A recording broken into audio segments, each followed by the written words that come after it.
The book of Esther. It's one of the more exciting and curious books in the Bible. The story is set over 100 years after the Babylonian exile of the Israelites from their land. And while some Jews did return to Jerusalem, remember Ezra and Nehemiah, many did not. And so the book of Esther is about a Jewish community living in Susa, the capital city of the ancient Persian Empire. The main characters in this story are two Jews, Mordecai and then his niece Esther. And then there's the king of Persia, who's something of a drunken pushover in this story. And then there's the Persian official Haman, the cunning villain. Now, this is a curious book in the Bible, mainly for the fact that God is never even mentioned, not once, which might strike you as kind of odd. I mean, isn't the Bible about God? But this is a brilliant technique by the author, who's anonymous, by the way. It's an invitation to read this story looking for God's activity, and there are signs of it everywhere. The story is full of very odd, quote, coincidences and ironic reversals, and it all forces you to see God's purpose at work, but behind the scenes. Let's just dive into the story. The book opens with the king of Persia throwing two elaborate banquet feasts that last a total of 187 days, and it's all for the grandiose purpose of displaying his greatness and splendor. On the last day of the banquet feast, he's really drunk, and he demands that his wife, Queen Vashti, appear at the party to show off her beauty. She refuses, and so in a drunken rage, the king deposes Vashti and makes the silly decree that all Persian men should now be the masters of their own homes. Then he holds a beauty pageant because he wants to find a new queen. This is like a really bad soap opera. But it's right here that we're introduced to Esther and Mordecai. Esther hides her Jewish identity and enters the beauty pageant and wins. And the king is so obsessed with Esther that he elevates her to become the new queen of Persia. Now after this, and even more serendipitous, is the fact that Mordecai just happens to overhear two royal guards plotting to murder the king. And so he informs Esther, who in turn informs the king, and Mordecai gets credit for saving the king's life. Now right here from the beginning, God's not mentioned anywhere, but this all seems providentially ordered. What is it that God's up to? You have to keep reading. We're next introduced to Haman, who's not actually a Persian. He's called an Agagite. He's a descendant of the ancient Canaanites. Remember 1 Samuel chapter 15. The king elevates Haman to the highest position in the kingdom, and he demands that everybody kneel before Haman. Well, when Mordecai sees Haman, he refuses to kneel, which of course fills Haman with rage. And when he finds out that Mordecai's Jewish, Haman successfully persuades the king to enact this crazy decree to destroy all of the Jewish people. And to decide the date of the Jews' annihilation, Haman rolls the dice. A die is called pur in Hebrew. Tuck that away for later. 11 months later, on the 13th of Adar, all the Jews will die. Haman and the king then have a drinking banquet to celebrate their really horrible decision. So the focus now turns to Mordecai and Esther, who are the only hope for the Jewish people. They make a plan that Esther's going to reveal her Jewish identity to the king and ask him to reverse the decree. But approaching the king without a royal request is, according to Persian law, an act worthy of death.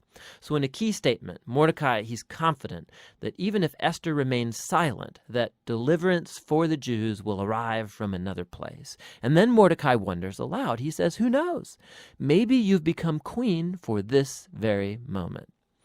Esther responds with bravery, and she purposes to go to the king with her amazing words, if I perish, I perish.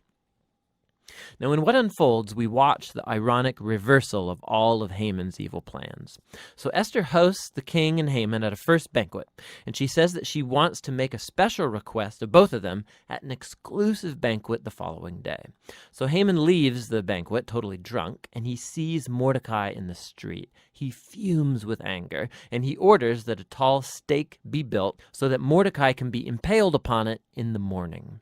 It seems like things can't get any worse for the Jews and for Mordecai. But all of a sudden, the story pivots.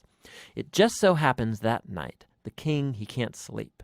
And he has the royal chronicles read to him for good bedtime reading. And he just happens to hear about how Mordecai had saved the king's life. He had totally forgotten. So in the morning, Haman enters to request Mordecai's execution. And the king in that moment orders Haman to honor Mordecai publicly for saving his life. So now Haman has to lead Mordecai around the city on a royal horse, telling everyone to praise him. Now this moment in the story, it's a pivot for the whole book. It begins Haman's downfall and Mordecai's rise to power. Watch how this works. The day after is Esther's second banquet. So the king and Haman arrive, and Esther informs the king that first of all, she's Jewish, and second, that Haman has enacted a decree to murder her and to murder Mordecai, who saved his life, and to murder all of the Jews. Now the king's had a lot to drink, so when he hears this news, he goes into yet one more drunken rage, and he orders that Haman be impaled on the very stake he made for Mordecai. It's ironic and a grisly way for Haman to go. Haman's execution, however, doesn't solve the problem of the decree to kill all of the Jews. So the focus now turns to Esther and Mordecai as they make a plan to reverse the decree. They discover that the king can't revoke a decree that he's already made.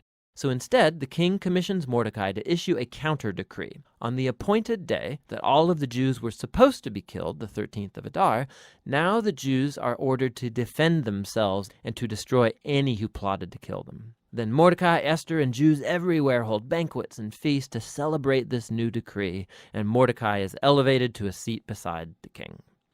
Eventually, the decreed day comes, and the Jews triumph over their enemies. First, they destroy Haman's family, and then any other Persian officials who had joined in Haman's plot. And then on a second day, they get permission to destroy any who plotted against them throughout the entire kingdom. This results in joy and celebration as the Jews are rescued from annihilation. The story then tells about how Esther and Mordecai established by decree this annual 2-day feast of Purim to commemorate their deliverance from destruction. And the name of the feast comes from Haman's dice. Remember, Purim.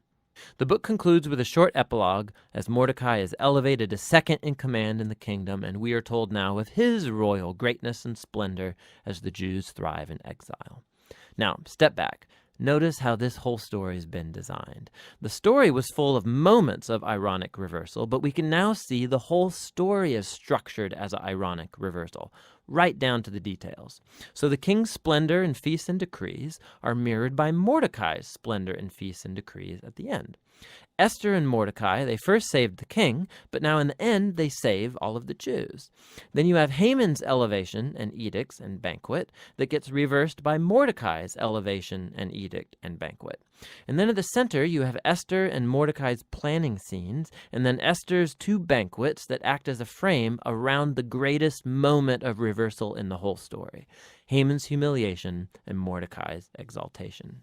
Beautiful. Another fascinating feature of this book is the moral ambiguity of the characters. There's a lot of drinking and anger and sex and murder, of which Mordecai and Esther are a part. Not to mention their violation of many commands in the Torah, like marrying Gentiles or eating impure foods. And so the story's not putting Mordecai and Esther forward as moral examples, as if it endorses all of their behavior. But they are put forward as models of trust and hope when things get really bad. And so the book of Esther comes back to that question with which we began: why God is not mentioned.